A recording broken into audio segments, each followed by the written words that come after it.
Natikman nga. Isang piraso.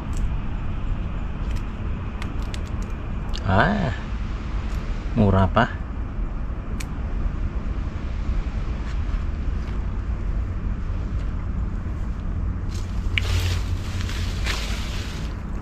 Palaki-lakihin pa natin.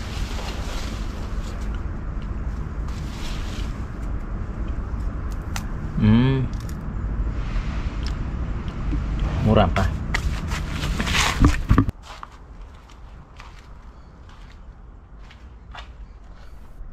Kukuha muna ako ng dahon ng saging, mga kababayan, dahil gagamitin ko itong dahon ng saging sa pagluluto ko ng paksiw na isda.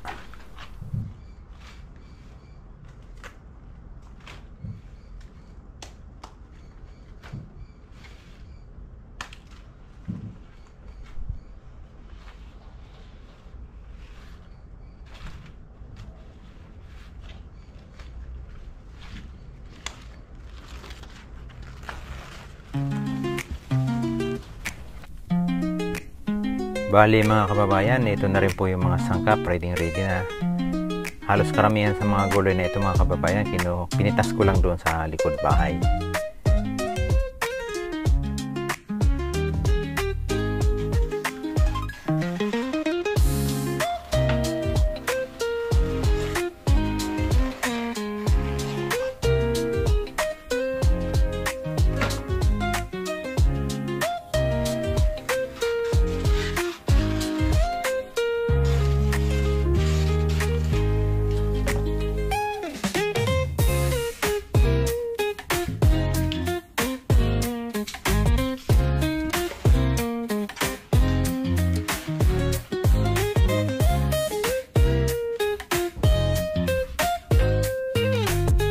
Ito nga pala mga kababayan yung lulutuin kong isda na parang galunggong, hawig sa galunggong pero hindi naman siya galunggong. Pero masarap din siya mga kababayan pag pinapaksiw, lalo pa binalot sa dahon ng saging. So yun, tinimplahan ko na po ito ng asin, konting bitchin, paminta, at saka hinalo-halo para kumapit ang lasa sa loob kapag ka binalot sa dahon ng saging.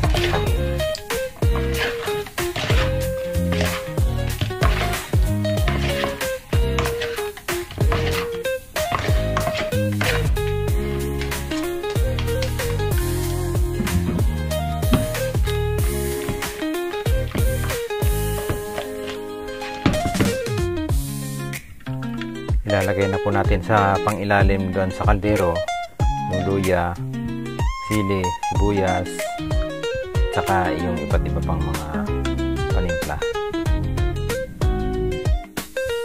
Then after nyan mga kababayan, pwede na nating ibalot sa dahon ng saging.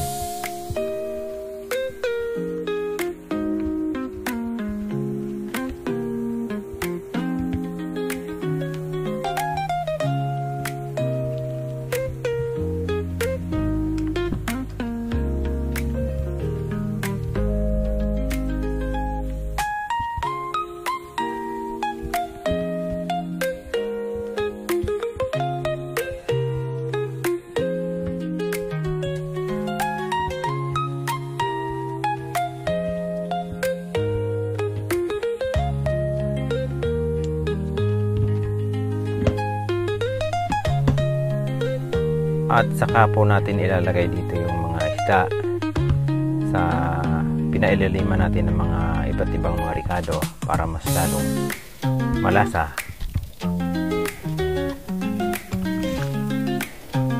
At saka yung mga natitirang mga luya, sibuyas, ipapatong na rin po natin sa ibabaw. Yun, at saka sili.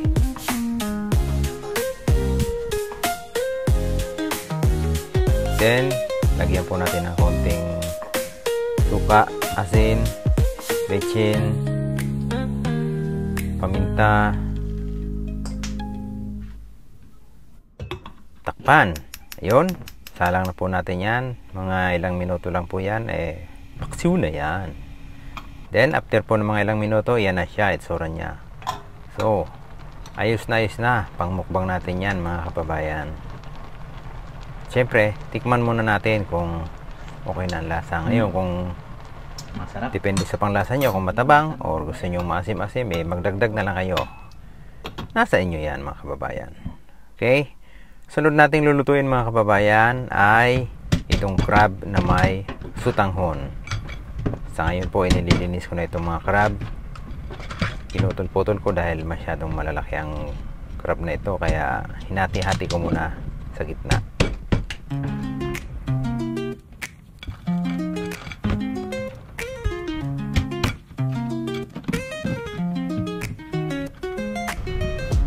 Okay, ngayon naman susunod nating lutuin, mga kababayan, itong crab with sutanghon. Meron na dito mga handa, mga panggisa. Ayan, may luya, bawang, sibuyas, onion leaves, at saka yung mga siling slice galing doon sa ating garden. At yung crab, okay na, malinis na. At itong sutanghon. Okay? Umpisahan na magluto, mga kababayan.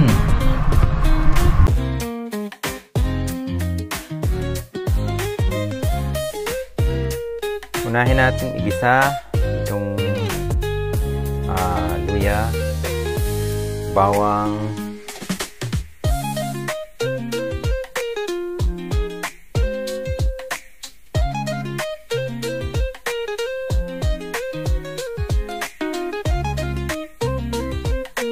at yun, mga kababayan, hinati ko nga pala, binawasan ko yung luya at saka bawang para ito rin po ang gagamitin natin sa pagigisa mamaya-maya ng sutanghon. So bale, itong natitira, ito yung pagigisa natin sa crab.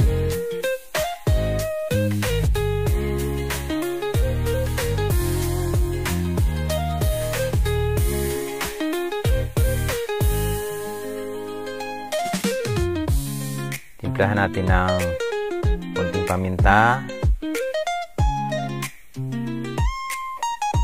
konting asin, halu-haluin, at pagkatapos nyan ay takpan.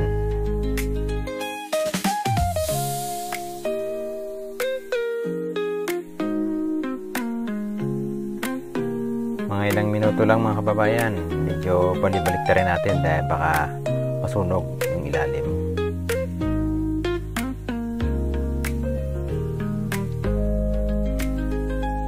Then, check natin.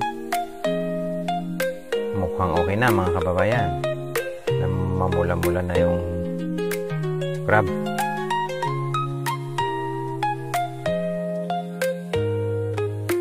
So, lagyan din po natin ng konting oyster sauce. At itong mga sili na galing sa likod bahay sa ating munting garden. Yon. Takpan ulit. At mga ilang minuto yan. Pwede na yan hanguin, mga kababayan. Dahil isusunod natin, igigisa ay yung sutanghon. Naku, napagkabango-bango, mga kababayan. Sa amoy pa lang takam na takam ka na nito. Ulam na ulam talaga. Ayan. Ang bango.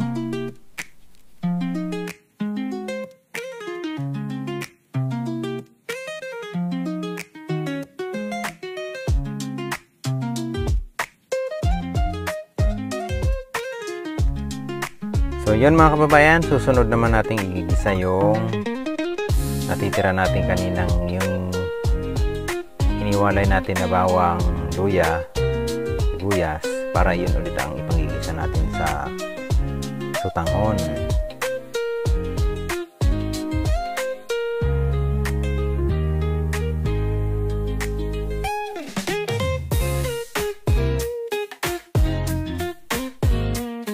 So yun, lagay na po natin yung oyster sauce. Soy sauce pala. At itong paminta. Konting bechin. Konting asukal. At konting tubig. Mas masarap sana kung may stock. Kaso wala, kaya tubig na lang. Ayos na rin po yan. Malasa na rin yan dahil sa mga panimplang nilagay natin. So yan, kumukulo na siya. Kaya ang kasunod niyan, ilagay na natin yung mga sili, sibuyas, dahon or leeks, onion leeks. Yun. Try natin tikman kung pasok na ba sa panglasa natin, at kung hindi, pwede naman tayo magdagdag niyan ng mga panimpla. So ako hanggat maaari mga kababayan, medyo matabang-tabang lang gusto ko para hindi matapang kumbaga ang lasa. So next, yung sutanghon, lagay na natin yung sutanghon.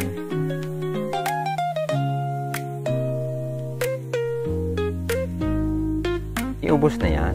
Ubos na natin yan.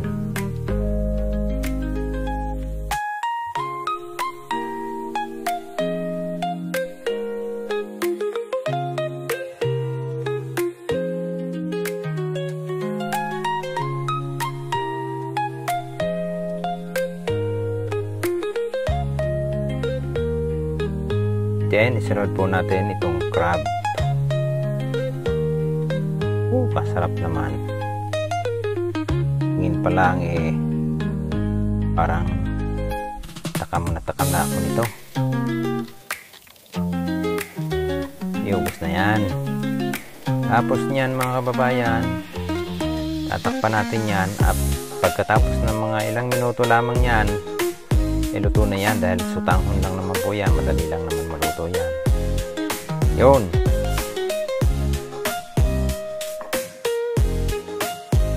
So yun, bali nagdagdag nga pala ako ng dahon ng saging ulit mga kababayan dahil kukulangin yung dahon ng saging ko para sa ibang sasapin namin sa lamesa para sa mukbang sa pang.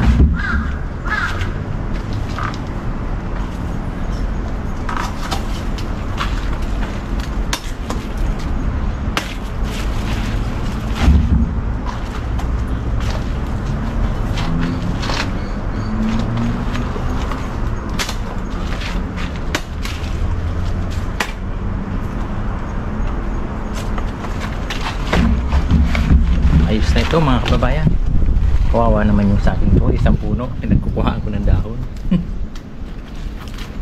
Ayos, pang mukbang. Okay mga kababayan, bago tayo kumain, konting katahimikan lang po, konting dasalan. Okay, tadakimasu! Kain na na! Tayo po!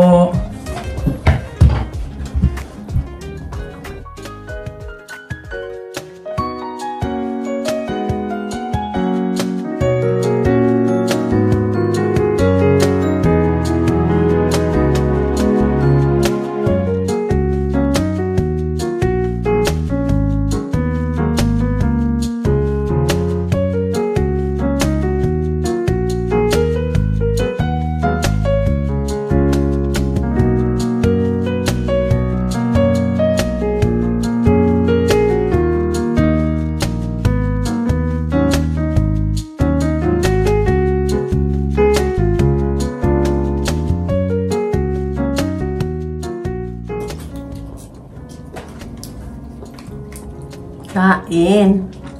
Kalimutan ko. Kalimutan, hindi kayo nang alok ha? Maalok kayo. Kain. Po. Po. Kain po. Very nice.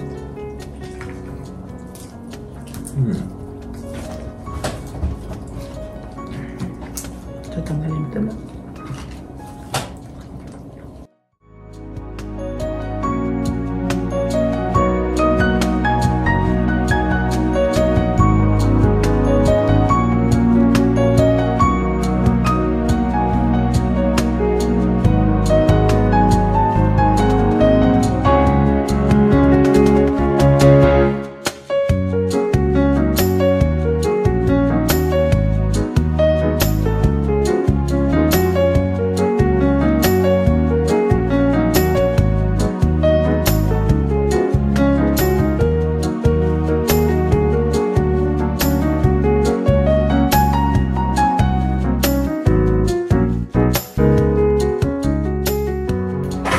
The winner is... Uy, naka.